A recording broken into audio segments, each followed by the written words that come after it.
is back, Jack. See if you remember that line in the comments somewhere, so I don't feel super old. Willie, do you get that reference?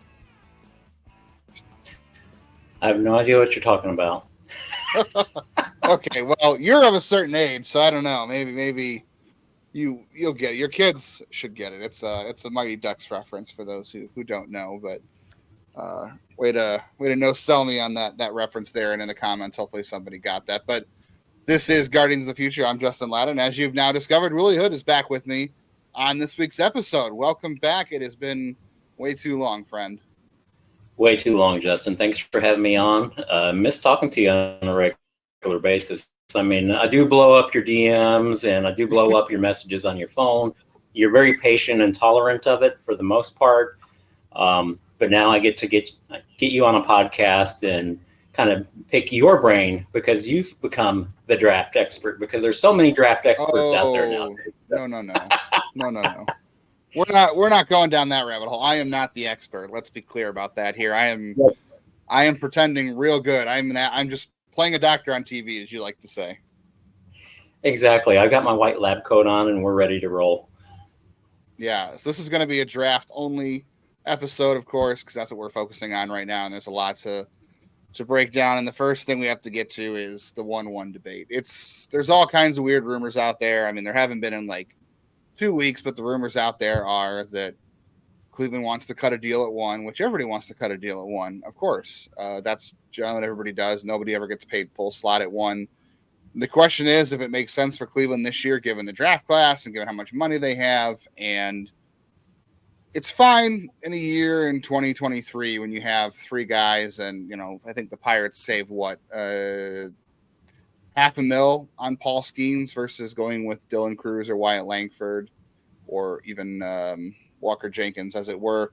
This year, it's a little dicey. I think a lot more has to do with the fact there is no clear-cut 1-1.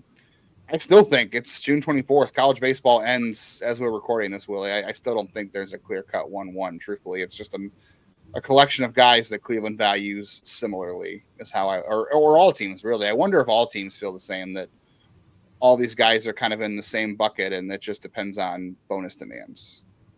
I was talking to a knowledgeable Pirates fan, and what a dilemma for the Pirates if Skeens ends up winning the Rookie of the Year. They may end up with a Tanner Bybee situation on their hands, by the way. So you get him quick to the bigs, but what if they end up losing a year? But talking to my Pirates friend today, he was talking to me about what I thought they would do, and also brought up Charlie Condon, who he feels is a potential big bust candidate. He just doesn't trust the track record. He doesn't trust the smoke and the rumors around him in Georgia and Florida and some of the other programs in the Southeastern Conference this year that, have had cheating allegations against them. I don't frankly see a 1-1 player in this class. A little hesitant about taking a second baseman because of positional value. I do believe in positional value. I like college arms, not that high in the draft, though I would not, as much as I like Chase Burns, I would not go with a college arm that high in the draft. And I don't foresee them doing that unless Chase Burns has priced himself $500,000 cheaper than other guys or something. I think you have to get that sort of discount to go that route and be absolutely convinced that you can bring somebody else down the board to make that value. Otherwise, it's not worth the risk. That being said, I think J.J. Wetherholt is a very real possibility. I mean, there's already Northeastern Ohio ties there. He's from Pittsburgh. Very polished bat. A lot of prognosticators believe that he will stick at shortstop in Major League Baseball. Frankly, I think he might. Maybe he's an average guy there, but he does have an above-average arm. He does have the speed to play it. If he's just average and he brings that sort of offense with a 70 grade bat, so you're talking a guy that's going to hit more than likely over 300, draw plenty of walks. Positional value really comes into play. Yes, he's had some hamstring injuries, but nothing that's required surgical intervention, and it wasn't the same injury twice too. So maybe that's a conditioning thing on West Virginia's part. It is West Virginia. I can say that because I live just across the border from West Virginia. So poking fun at my Mountaineers fans and friends. But in all seriousness, Wetherholt is a great option, I think, if they're going to go with the discount route. I know he's not the only name that's mentioned, but like I said, I would discount Chase Burns. I don't believe that they'll go for an arm just because of the risk. They've proven in the past that they can find arms later in the draft. You're not going to find a Tanner Bybee. So let's just stop with the nonsense. You're not going to find a Tanner Bybee and a Shane Bieber every single year. You're not going to get an Aaron Savali every single year. You might get guys that are relievers. And frankly, when you look at the bullpen, that's how you get a Sam Hentges, a guy that was a 4th-round pick, Xavier Curry, Hunter Gaddis, Eli Morgan, a guy that a lot of people have forgotten about. James Karinchak was a 9th-round pick, a former starter in college. So yeah, he's still somewhere in some universe. Not that I've heard. There's always value to be had with college. Always value to be had with college arms later on is what I'm really getting at. So I think this is a bat 1-1. I think it's more than likely Condon, Bazana, and J.J. Wetherholt. If you had to bring it down to a couple of guys, I don't believe Jack Caglione. Doesn't make sense to me. He's a first baseman only in the future, in my opinion. Not with the chase rates. I know he makes excellent contact in and out of the zone. But when you have chase rates near 40%, I think it was, I don't care if you're hitting 30 home runs a year. That's a lot of swing and miss. And then you're getting back to the positional value thing, which I think is huge. A middle of the diamond defender, a guy that could be average, above average. And I believe Bazana can eventually become an average to above average defender if he sticks at second. But I also think he can play center field, which is huge. With his work ethic, with his speed, I know he's got a little bit of a funky throw that some people bring up, but you know what? A guy that works the way that he does, I'm convinced that he's going to find a way or make a way. He's going to make it happen. To me, he's a self-made player, so to speak. Not exactly the most talented player on the field, but he will be the hardest working and one of the strongest leaders on the team. So I don't think you can go wrong if you go that route. I do like Charlie Condon. I like that he's young. I like the power. I like the contact. Yes, he has some chase there. So I do think he's a good option. I like his arm. He's worked hard to improve his physique, and really a great option to be a middle of the lineup thumper. Do have positional value questions with him, but I do think he can start out in the outfield, maybe later on transition to first base or DH or whatever, but you worry about that 6 years from now, and back to JJ Wetherholt, very comparable as far as contact skills, perhaps the best contact skills in the draft class. Average, maybe above average raw power. I said speed,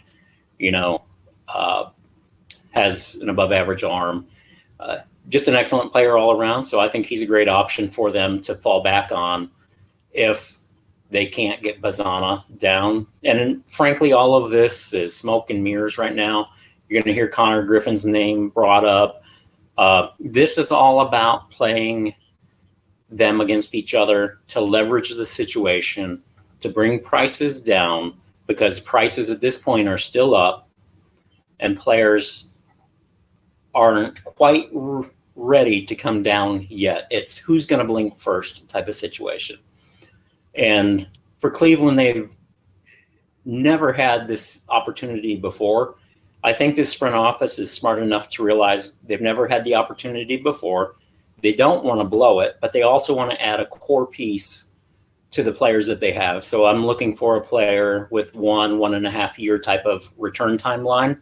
So somebody you draft that you think is going to be up before the draft next year is what I'm saying. So more than likely cross Connor Griffin off of the list. As much as I like him, that's probably not a reality for the situation. So that takes me back to the three guys that I'd already talked about: Condon, Bazana, and J.J. Wetherholt. And really a question of what's the price. Money. And I do think Wetherholt is a very good possibility for them, just because, like I said, but the contact skills, the positional value, the fact that they may be able to save $500,000 to $1 million on him over the other two, that might be something that they're worth.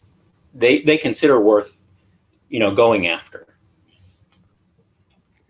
Yeah, I think you're right. It goes back to those three players. I think that's what it really is. I don't know what odds or percentage I'd place there. If anything, I think it's probably more likely Bazana or Wetherholt. I don't want to say it's 50-50 in my mind, but I think it's as close as it's going to get. I think Condon's a little bit of a third. And I agree. I've heard the same things about cheating allegations with Georgia. There are some home road splits for Condon. There are some positional value questions. And I'm not saying anything about his character or that he's doing anything nefarious. I think it's a program thing. And we don't even know for sure. But, I mean, a lot of teams in the SEC have been accused of or rumored to be doing things that are nefarious. And that comes from a team level, not a player level. And I think Charlie Condon's worked as hard as anybody to become who he is.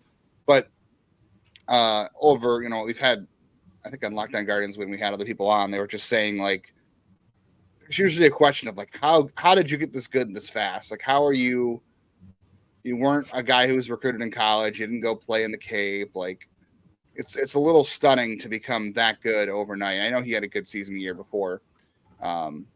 There's just more concerns with guys who have longer levers and bodies breaking down at that size too. Like, I'm not saying he won't be a good prospect. I'm saying I think there's more red flags in his profile than there are in Travis Bazana's. The only red flag in his profile is, like you said, position, and maybe he's doesn't have the pure power that anybody else does, like Condon. Obviously, Wetherholt's got even less power, I feel like. For me, Bazana there's no such thing as a can't miss player, because we've heard that before, and it just doesn't exist. But if you're asking me who I think has the most likelihood here of being a star and who has the easiest path to being an impact player at the big league level, it's Travis Bazana. He doesn't have the injury history like Wetherholt. I think he's got more power than Wetherholt. I don't think he has Wetherholt's speed, to your point. And obviously none of them have Condon's power. But I think there's just less in his way of becoming a impact star player at the major league level. Obviously, Condon's ceiling is a little bit higher. And the other thing with the rumors is, too, what's that saying? Believe half of what you read and less of what you hear, whatever it is.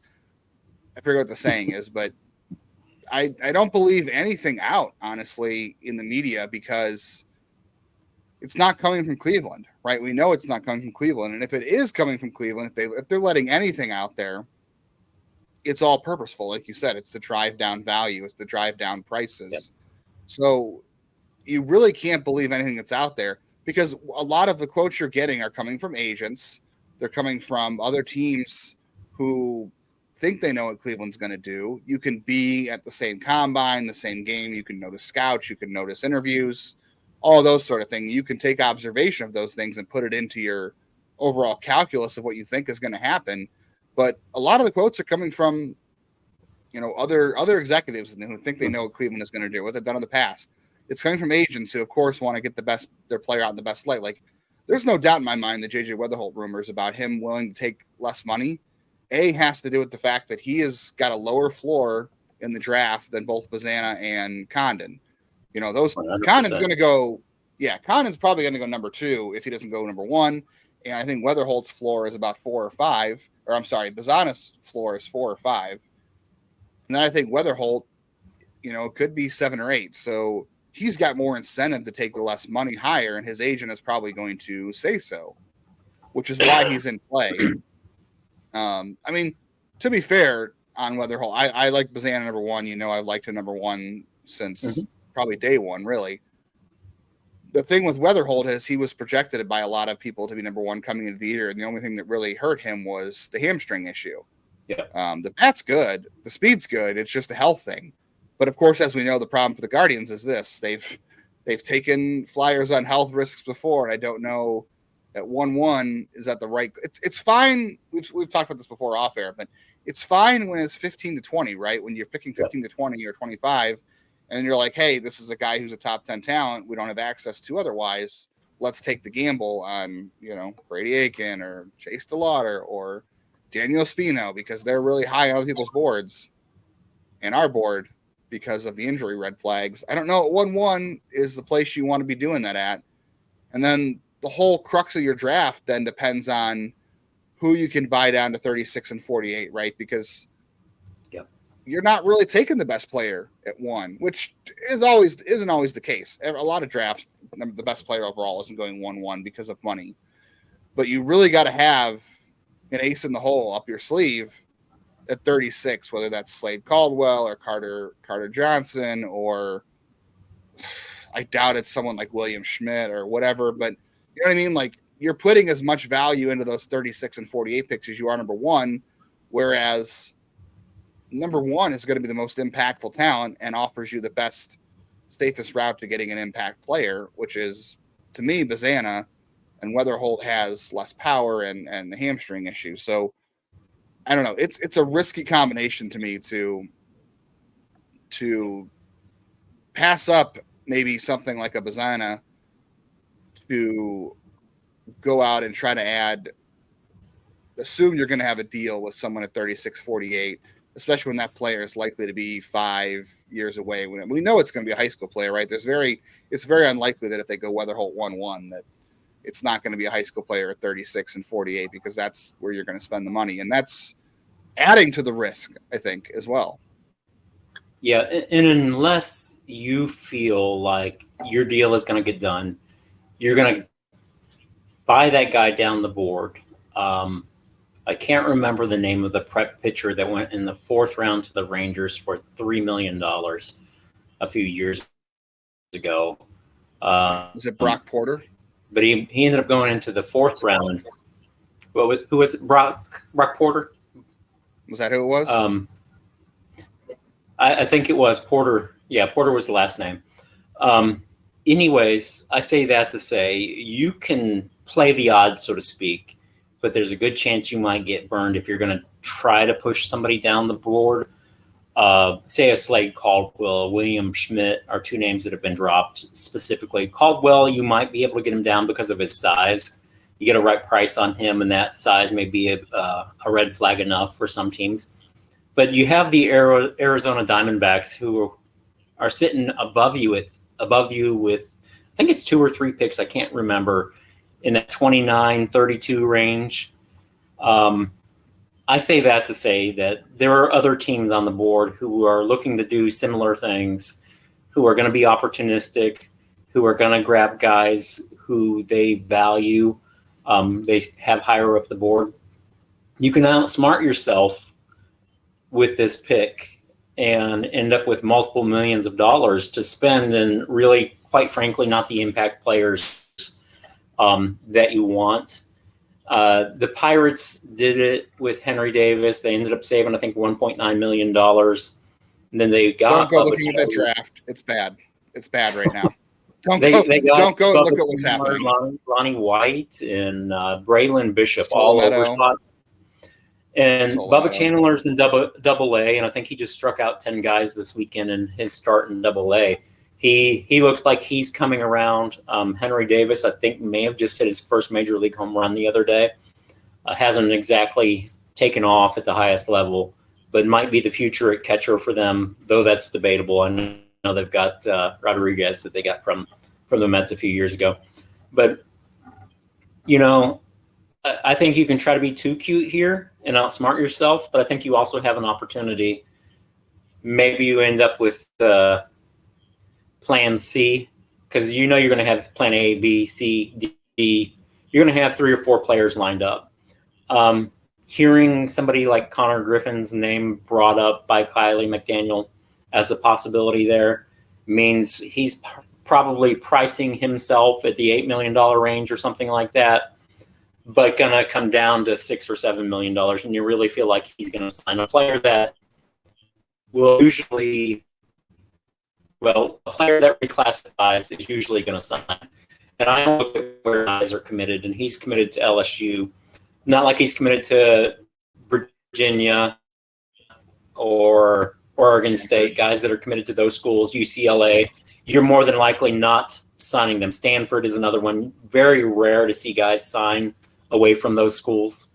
That matters too. So I do think, though, you have an opportunity, if you feel like all things being equal, maybe you can buy a Carter Johnson at 36 and then come back with a Braylon Dowdy at 48, or buy one player at 36 and then move somebody to 84 who's maybe overpriced or by overpricing them, so to speak. You're obviously relying on that, but there's also the alternative, which is to go after maybe some of the college sophomores. We seen Cleveland do that last year and overslot Alex Mooney, and that seems to have worked out well for them. Paying him $1 million, they were going to already overslot him at that pick in the 7th round to bring him in. But what if you look at Malcolm Moore, Kevin Bazell, or a Jared Thomas, for instance? Some guys that have some talent that they may really like, hey, we want to bring them in. There's some starting pitchers. Andrew Healy, I think, from Duke, is a sophomore. Griffin Herring, the left-hand reliever from the LSU, he's another name that I'd throw out there. I say that to say that there's options. It doesn't have to be necessarily just high school talent that you involve in that, but you can move guys down the board by overslotting them. Or just letting them come to you, because really I think it hits home with some of these guys. They may have a price for $2 million, and then, hey, we're offering you $1 million. We're offering you $1.25 million. We're offering you $1.5 million. We're on day 2 now. Either you're going to go to school or you're going to take this money. Or we're on day 3 now, and you see a guy like Caden Dana, who signed just over $1 million with the Angels a few years ago. There's always those guys. Jacob Zibin went $1.2 million in the 10th round to Cleveland a few years ago. That hasn't worked out so well so far. He was young when they drafted him, so let's pray and hope that he's able to get back healthy after having 2 arm surgeries. You just never know. I do suspect that whatever money that they save, I think that they're going to try to spend that on a prep position player, and I think they're going to try to spend some of that on prep pitching. We've seen them increase the number of prep arms that they've gone for the last few years.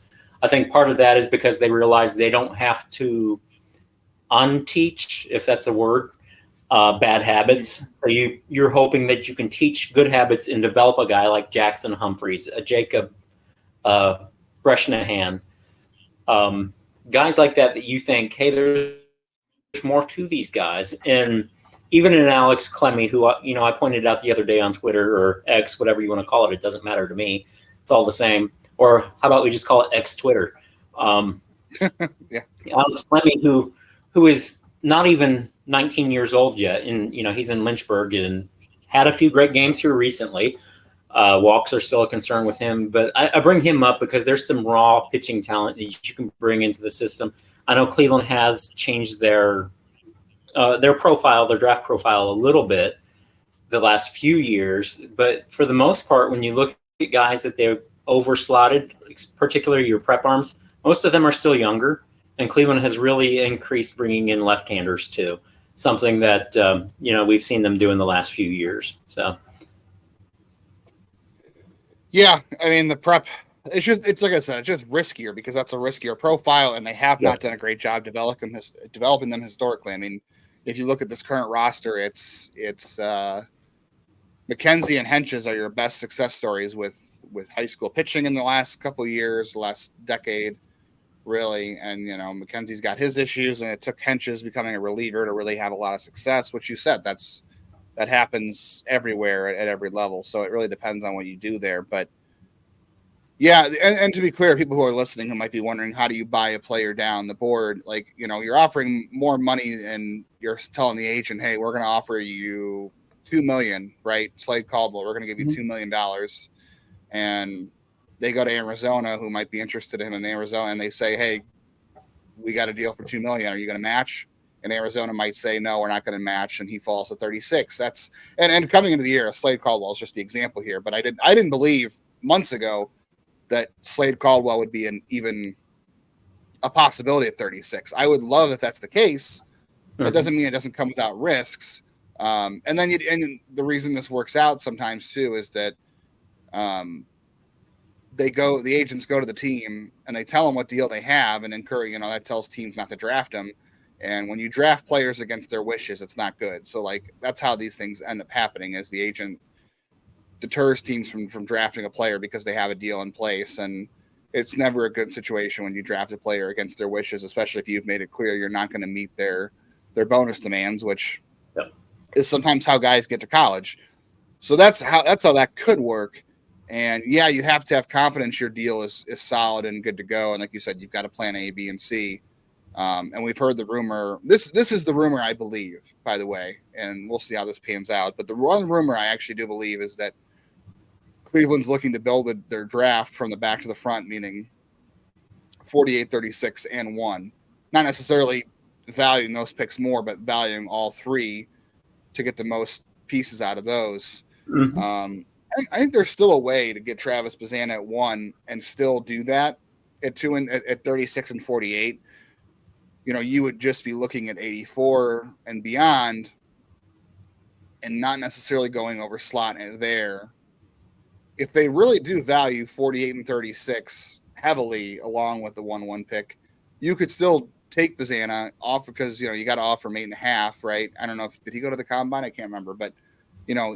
Well, so with that, a player has to go to the combine and do the physical. If they don't do the physical at the combine, then they don't receive that. Yeah. So you can go and do interviews and stuff at the combine, but if they don't do the physical, you're limited to you're limited to 75% is what it is.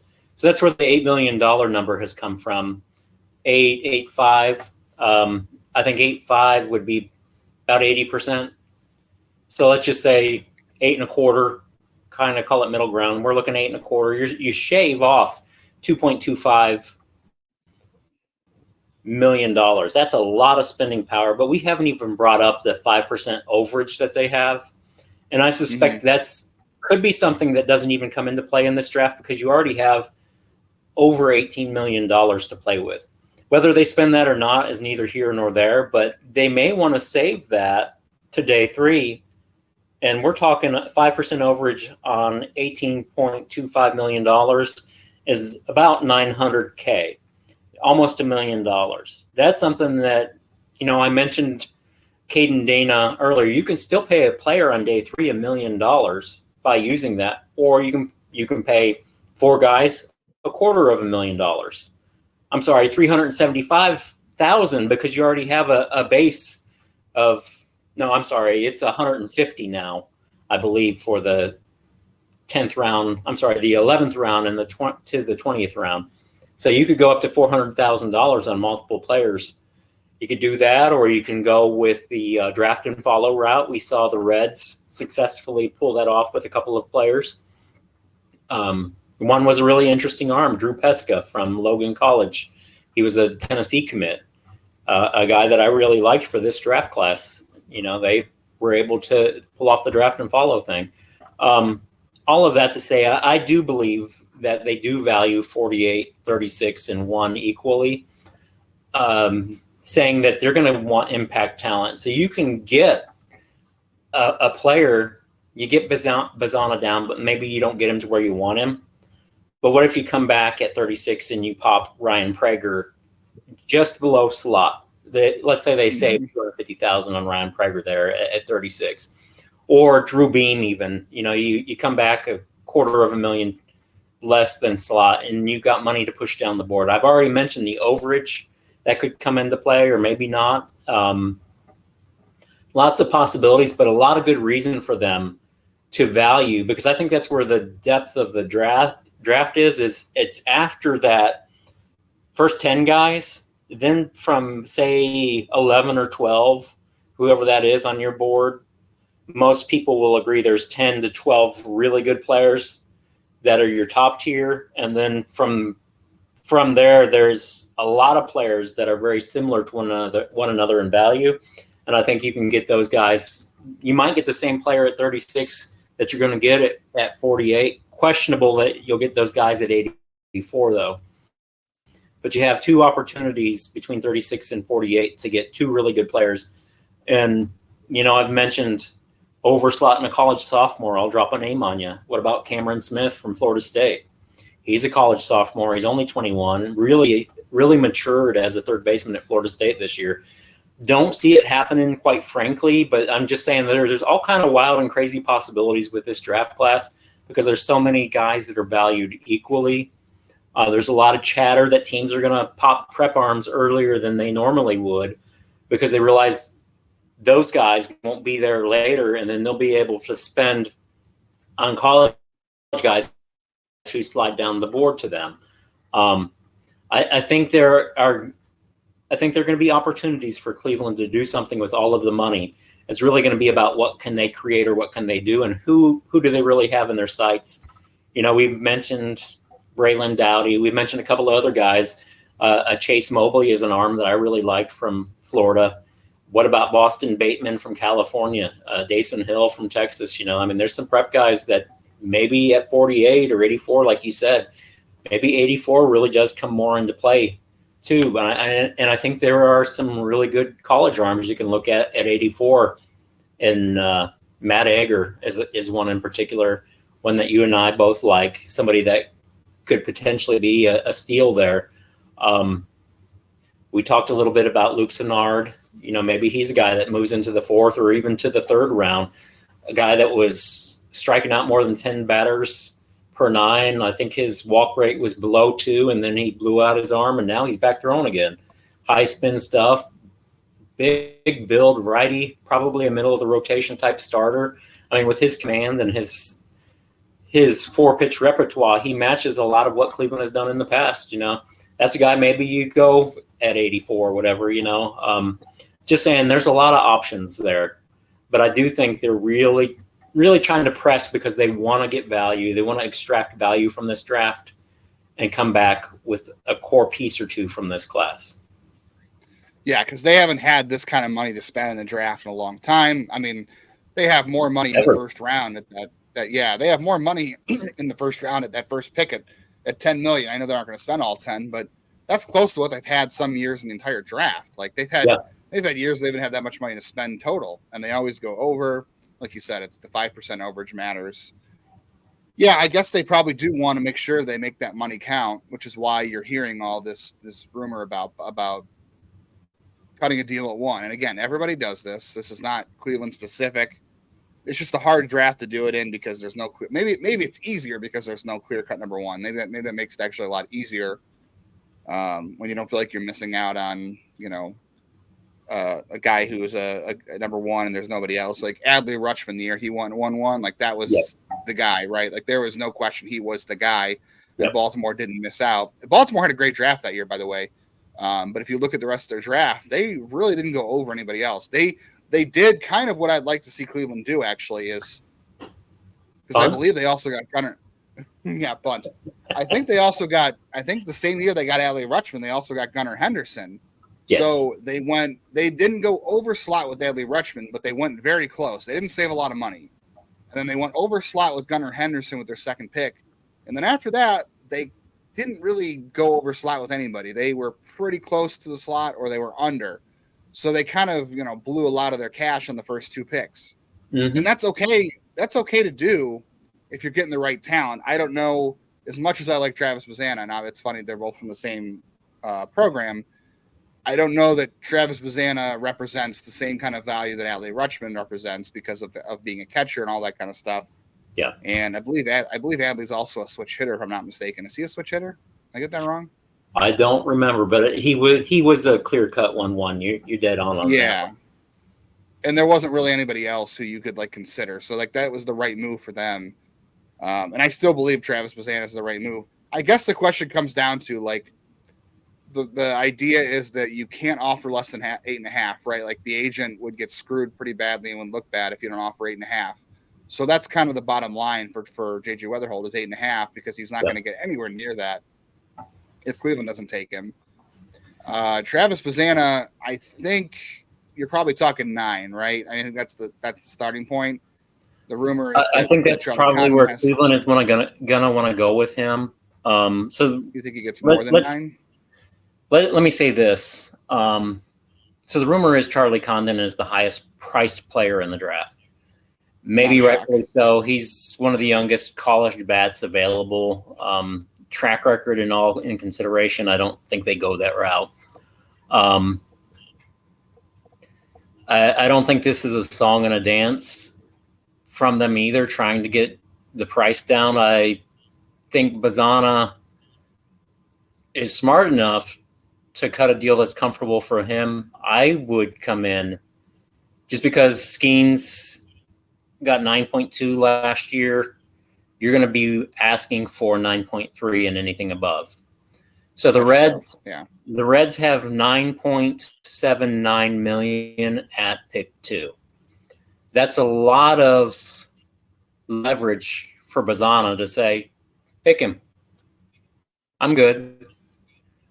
I think it's 8.9 at 3, but I can't remember offhand. That's almost $9 million. I say to Bazana, you know what? That's what you're going to get because Condon's going 2. If we don't pick you, I'll offer you 8.9 or I'll offer you 9. 9 is exactly what Dylan Cruz, the best position player in the draft last year, got. So there's precedent for Cleveland to offer 9 to Bazana and that be a reasonable offer.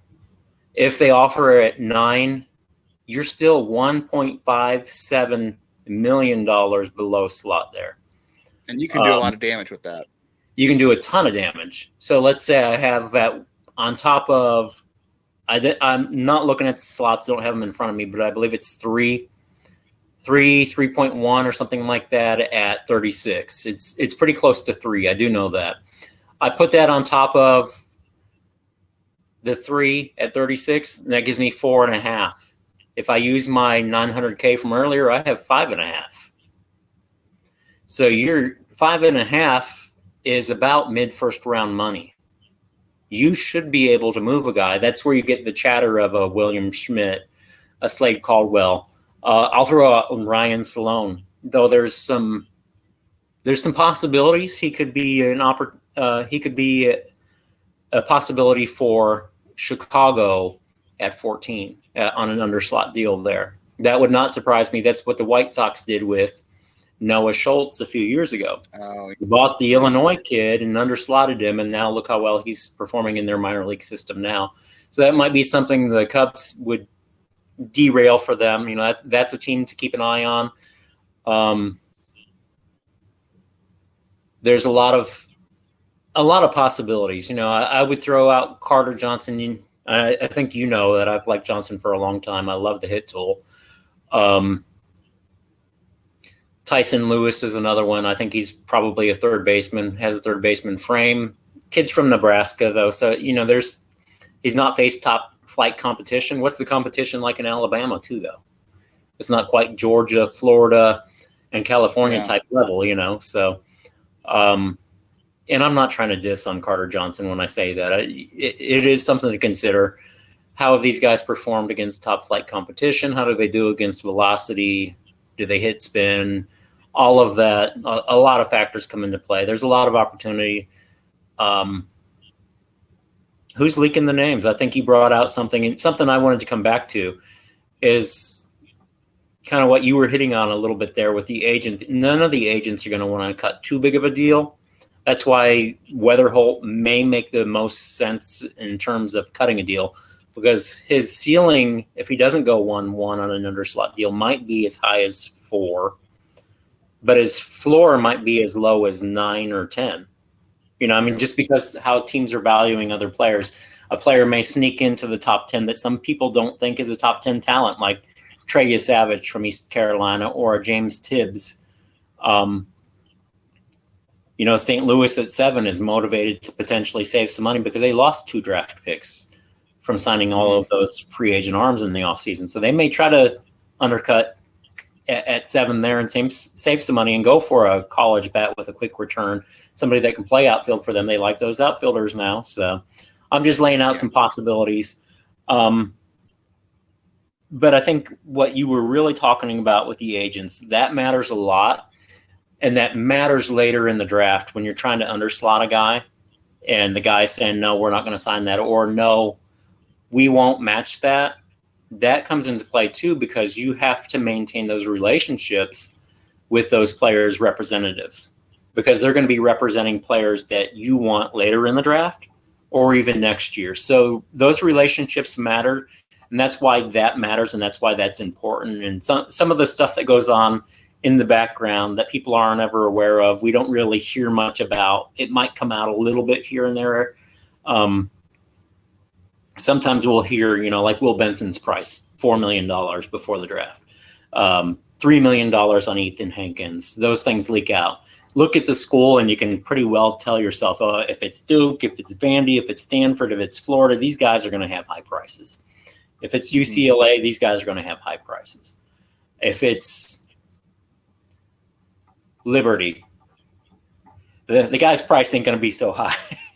If it's North Texas, the guy's price ain't going to be so high. If it's Florida Gulf Coast, there's a reason why you go after a guy like a Jackson Humphreys, where you want to overslot or you want to overpay later on.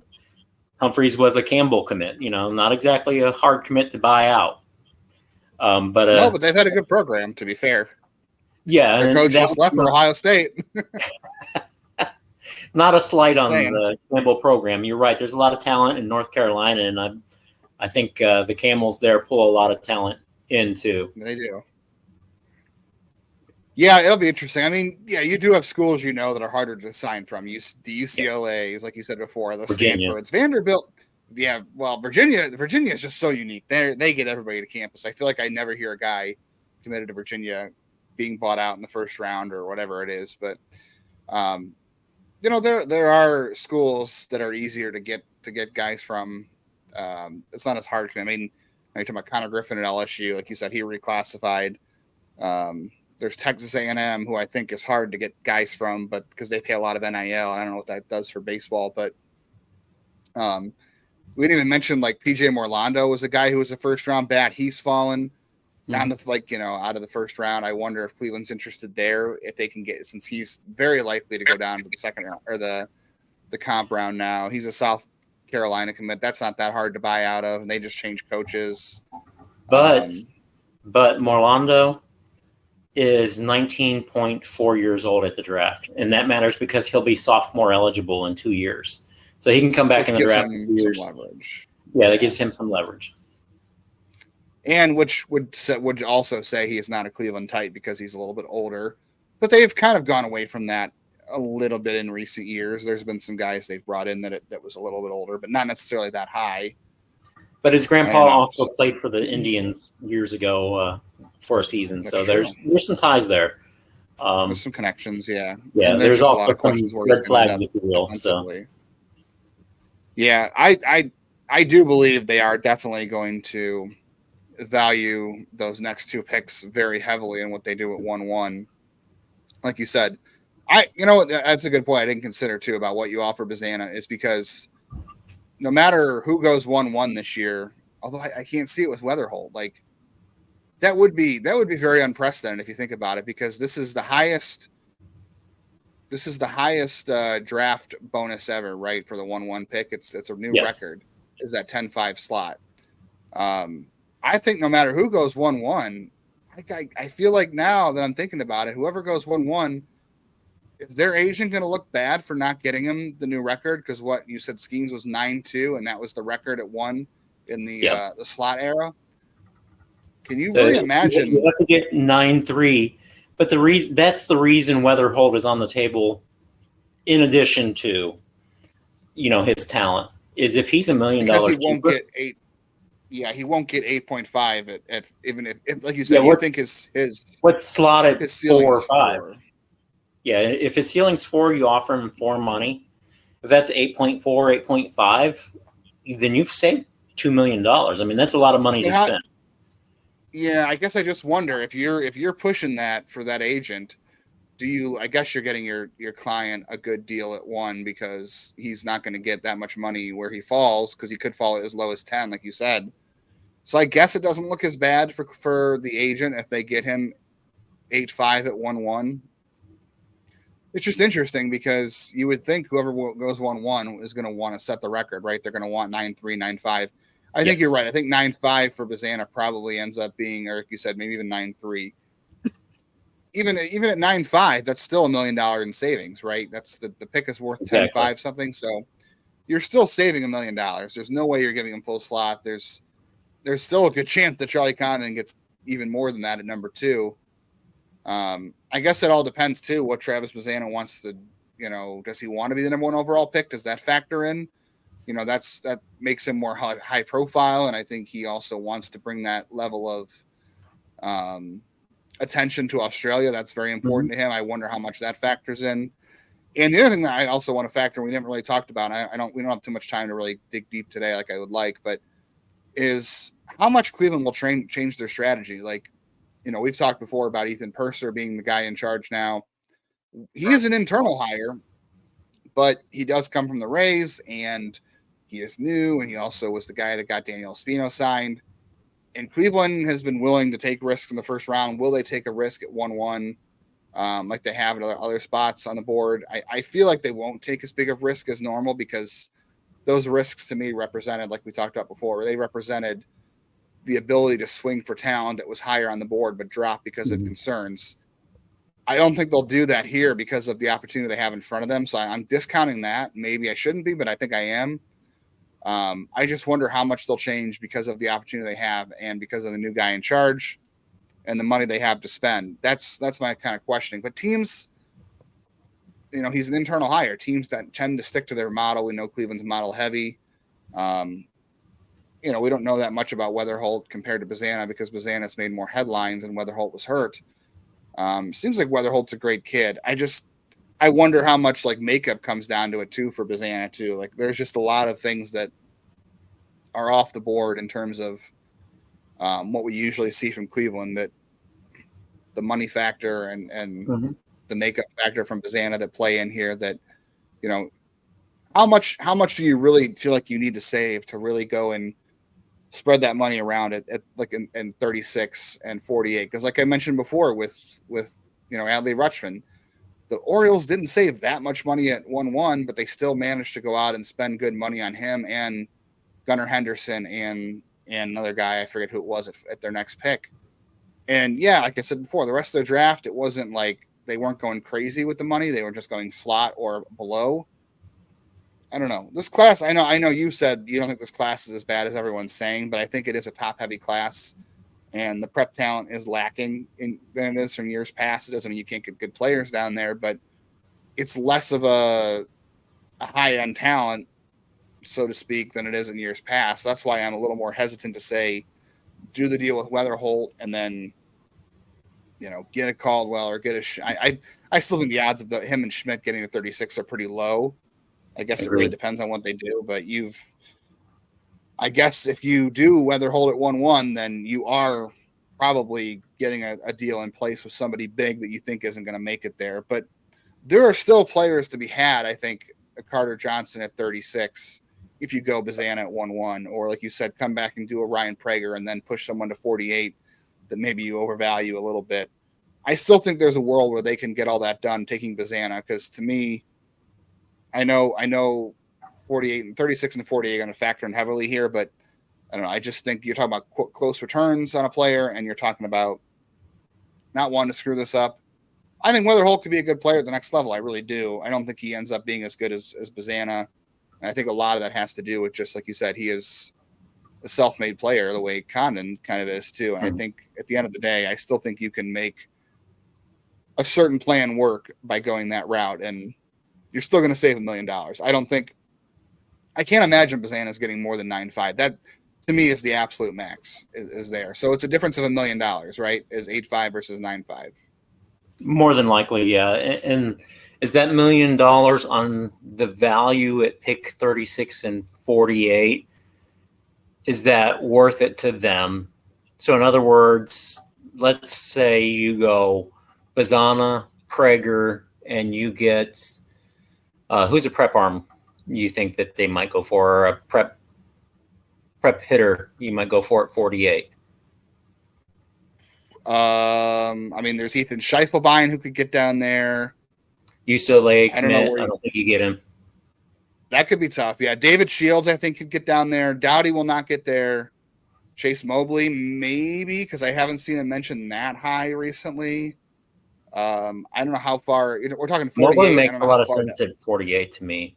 That's one that keeps on sticking out to me. Yeah, I don't know about the possibility of getting Joe Yoki to 48. I think that might be a little bit close, but I do like Joe Yoki. There's Johnny King. Johnny King is a guy who's gotten some comp round buzz. I think you can easily get him to 48. Those are probably makes sense. Guys they like those left-handers in the second round too, there, Justin. Yeah, right.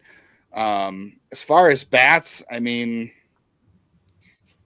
JD Dix from Wisconsin, he's been a guy that's kind of been a comps, maybe a round 2 guy. Yeah, I don't think you're getting Carter Johnson that low. Prep bats, it's going to be a lot harder. I feel like it's definitely got probably more likely a prep arm. I think you're right. If a PJ Morlando got to 48, I don't see why you wouldn't pounce, right? Because I know there's some concerns, but that's just a talent you wouldn't want to pass on. If you think William he's an all-star first baseman, yeah, I could go 48 there. And so here's another thing: we always hear, "Oh, this team is considering a prep arm on draft day," and then prep arms end up sliding, especially prep right-handers end up sliding on draft day. So I do think that's a thing. Some people will say, "Well, this class is heavy in prep arms," and I do think it is. I think that's the value in this draft class is there's a ton of a lot of prep arm talent, and it's not so much that they're all number 1 starters, but a lot of guys that might be mid to back of the rotation guys. You hit on the weakness of this class. Name 5 high school outfielders. I can think of 3. I can think of 4. It's rough. Yeah, and that's the point great. Is that's where you lack at there. Even in your college arms in this class, it's like you have a couple of top tier guys, and then you have a significant drop off to middle tier, middle rotation, back of the rotation, fringe type starters. I say that to say that there's value to be had. There's always value to be had on the on the prep front if you're willing to overpay for prep arms later on or prep players later. And we've seen teams do that on day 3, sign players for $1 million or $500. Cleveland has. Yeah. We've seen Cleveland do that. That'll be an opportunity. Maybe they go for multiple players over slot later on day 3. I think that's a distinct possibility for them. They've seemed to like that approach, getting some guys later here in the last couple of years. Humphreys in the 8th round, Zibin in the 10th round. Bresnahan, I think, was a 12th rounder. My point in saying all of that is I think it's a distinct possibility Cleveland does spend some money later of the draft, some of the money that they're looking to save up top. So let's say we go with the scenario where they go Wetherholt 1-1. You don't have to. Well, let me back up and say this. You can put yourself in a situation and do what the Orioles did, which is spend just below or right at slot throughout the draft. So let's say Cleveland says, you know what, we really like J.J. Wetherholt, but we love Connor Griffin too. And we would take him 1-1, but we don't want to miss this opportunity. So let's say, hey, we're going to take J.J. Wetherholt, and we're going to move Connor Griffin by offering him $7 million. You can get him to pick 36 if you are going to guarantee him $7 million. Whether he'll sign for $7 million, I don't know. He is an LSU commit, and I have heard he is willing to go to school because he has the potential to be a Dylan Cruz type impact center fielder, or maybe he's a shortstop. Maybe he's Alex Bregman, I'm just saying there's a couple of scenarios. You could spend big at pick 36, and then let's say you move Connor Griffin, just using him as an example because I like him, and everybody knows that by now who knows me. So using him as an example, I'm spending him or getting him down $7 million. I saved $2.5 million. Now I've got to come up with another $500,000. I can spend my $900 over. There's that, and then now I've got to come up with $500,000. I can come up with $500,000 at pick 48. I can come up with $500,000 just by going with, let's say I go Greg Ferrone. He's a left-hand reliever from LSU. Let's say I take him in the 4th round and save $250K, and then I come back and I draft another college senior. We've seen them go with some college seniors like an Adam Scott in the 4th round. So we have seen people play around with the draft. There's a lot of scenarios. This is going to be a lot of fun watching the 3 days of the draft. I will tune in for all 3 days. Who knows where this really goes? But I will say this. You have to look at what Cleveland does on the international front, and they are never one of the teams to spend all of their money on one player. So $10.57 million is not going to one player. Cleveland has never spent more than $5.5 million, and that was on Danny Baez years ago. Now, Cleveland has never picked this high in the draft before, in all fairness. But a few years ago, Cleveland went Chase DeLauder, and they went $3.75 million, and that's the most money that I'm aware of them spending on any one player in the draft. So whatever they spend in this coming draft, it's a record. It's going to be the most money that they ever spent. But they spent their most money on an injury risk player to get other players down the board. I'm just saying that to say that there are some warning signs if you don't want an injury risk player or a guy who's had an injury history. Sorry, Justin. I think I saw tears running down your face. I can't do it again, man. I can't. You can't get emotionally invested. Well, no, they are making me before. They are making. There are prosthetics available. I'll just say that, Justin. Yeah, we set off there before we started this that they're going. Maybe they want the Jim Abbott of hitters. I don't know the way they're going at this point with some of these picks. I hope they don't do that. I mean, I don't know. Only they know the medicals. JJ Wetherholt went to the combine. He did the medical, so hopefully it checks out fine. Hamstring, soft tissue injuries are. I'm not a doctor, but they are a concern, and they do come back. And hopefully he's fine. I think he could be a good player. I think it's fine. I mean, again, like I said before, you have to have an ace up your sleeve if you do Wetherholt at 1-1. I think you have to have a Caldwell, a Schmidt, one of those guys at 36. Look at Stephen Kwan. I mean, we see the player he's becoming. He's had hamstring issues too.